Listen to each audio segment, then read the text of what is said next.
Hello, welcome to Unicorn Princess Tarot. So, ito yung reading natin for Leo. This is for the month of September. Take only what resonates, guys. For personal reading, Jing Tarot Trader, pakisearch na lang siya sa Facebook. Siya yung pwedeng magbigay ng personal reading sa'yo. So, mga hindi pa nakaka-subscribe, pa-subscribe na lang, guys. Please do comment down below, ha? Kasi dyan mamimili sa comment section ng free reading si Madam Jing Tarot Trader sa month ng October. Maaaring maswerte kang mapili niya. Okay, so again, this is for Leo.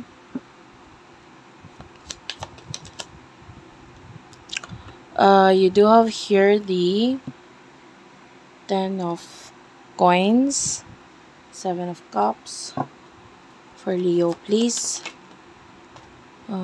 The 5 of coins and the 6 of cups. Okay,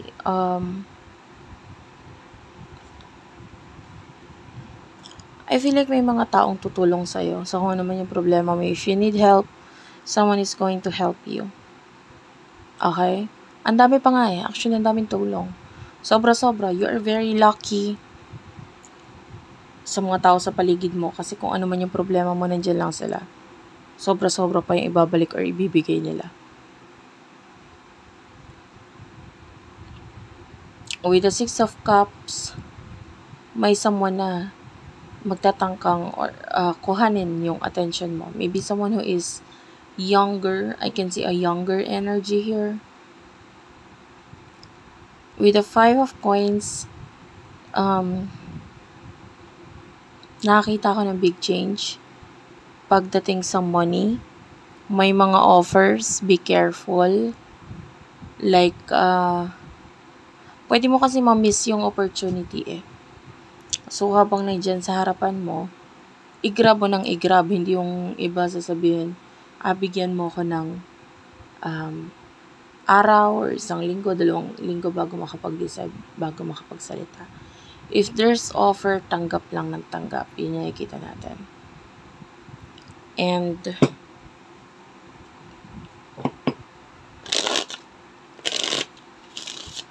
for September, please, Spirit Guides, Angel Guides for Leo.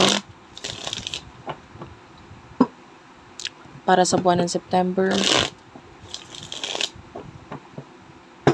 For Leo, please. Para sa buwan ng September. Okay, thank you, Spirit Guides, Angel Guides. Okay.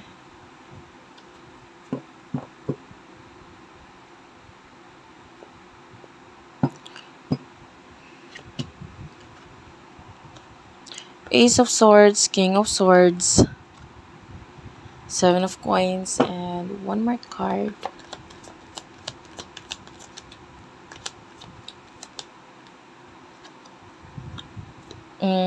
Knight of Swords, nakikita natin.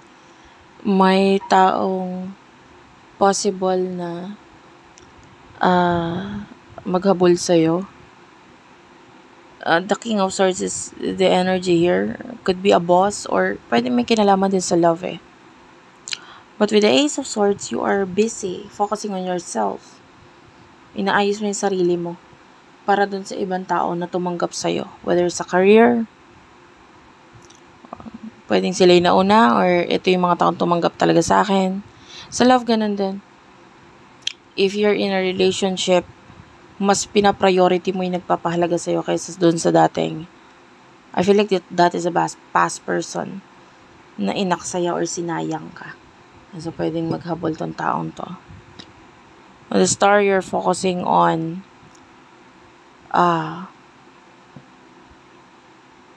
pagtitimpi. Yan. So, mas nakafocus ka din sa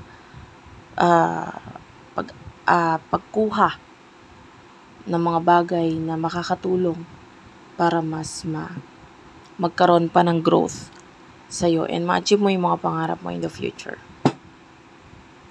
Okay. Kuha tayo ng mga messages regarding love for Leo.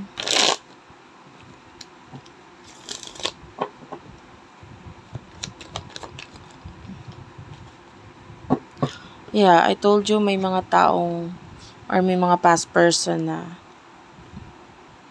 I feel like tinangka nila na hanapin or maghanap ng iba, like, pero hindi nila makita yun. And now, maybe you are already happy, yung iba already in another relationship.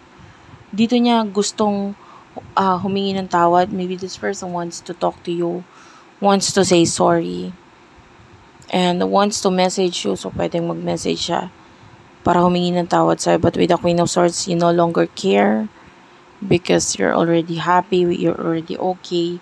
With the Two of Cups, sa relasyon, sa commitment mo with someone, and maybe you're already happy, There's love na nararamdaman mo sa mga tao sa paligid mo, family, etc. And,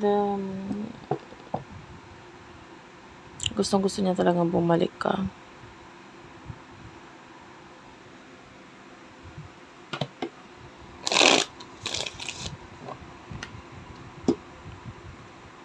Okay, last messages for Leo for the month of September.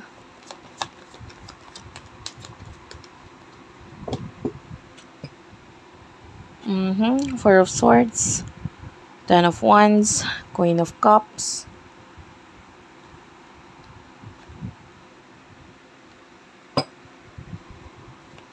naalala niyo yung sinabi ko kanina regarding sa opportunity na possible na ma-miss mo. So, possible talaga na ma-miss mo siya because of responsibility.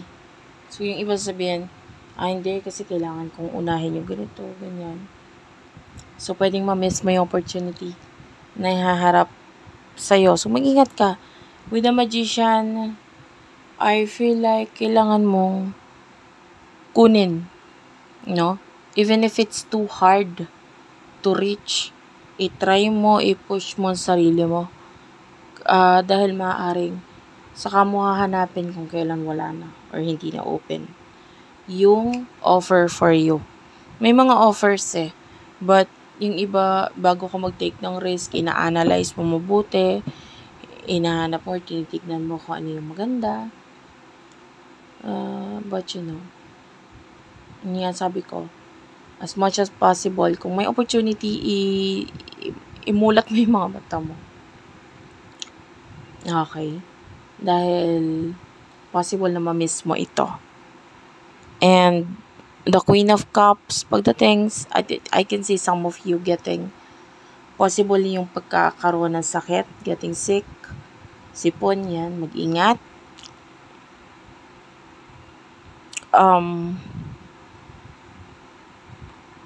I feel like yung hobby mo, kung ano man yung hobby mo, na hindi makakabuti sa'yo, medyo tanggalin mo muna yan sa month ng September.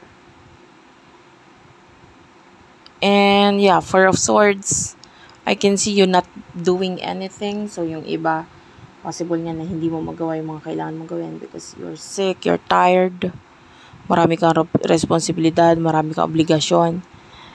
So, you need to rest. Magpahinga lang. Thank you for watching, guys.